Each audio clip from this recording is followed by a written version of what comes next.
सुन्दरि माधवी चन्द्रसहोदरि हेममयी मुनिगणमण्डित मोक्षप्रदायिनि मञ्जुलभाषिणि वेदनुते पङ्कजवासिनि देवसुपूजित सद्गुणवर्षिणि शान्तियुते जय जय हे मधुसूदनकामिनि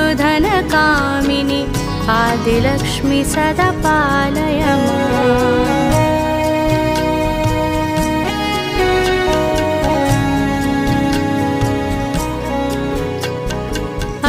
कलिकल्मषनाशिनि कामिनि वैदिकरूपिणि वेदमयी क्षीरसमुद्भव मङ्गलरूपिणि मन्त्रनिवासिनि मन्त्रनुते मङ्गल